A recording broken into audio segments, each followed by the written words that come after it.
অর্থ পাচারকারীদের শান্তিতে থাকতে দেয়া হবে না, তাদেরকে দৌড়ের উপর রাখা হবে। দায়িত্ব নিয়ে এসব কথা বলেন নতুন governor doctor Ahsan H Mansur. Bank সংস্কারে জোর দেওয়ার কথা জানিয়ে গভর্নর বলেন, এ খাতের বেহাল অবস্থার জন্য দায় আছে বাংলাদেশ ব্যাংকেরও। এদিকে মানুষের কষ্ট লাঘবে মূল্যস্ফীতি নিয়ন্ত্রণে জোর দেওয়ার কথা জানিয়েছেন অর্থ উপদেষ্টা ডক্টর সালেউদ্দিন।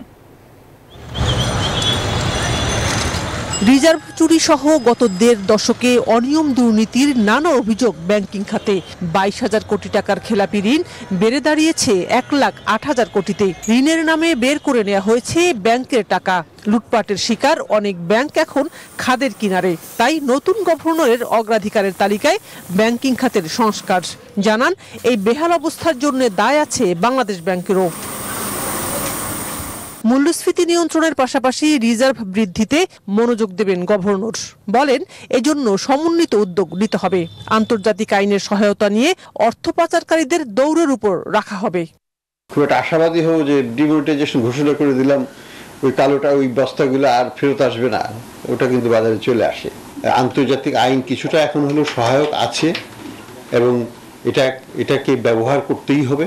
টাকা আসুক না আসুক, কিন্তু তাদেরকেও একটু আমরা কষ্টে রাখবো। এটা আশা করি আমরা করতে পারবো।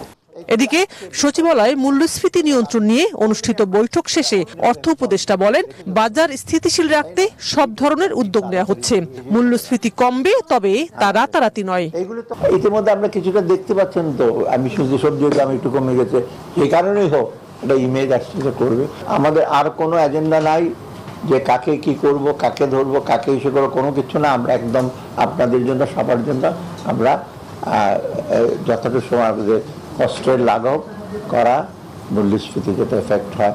সিন্ডিকেট, দুর্নীতি ও অর্থ পাচার সবকিছুই সরকারের নজরে আছে বলে জানান অর্থ উপদেষ্টা। শাহনাজ ইয়াসমিন, নিউজ 24, ঢাকা।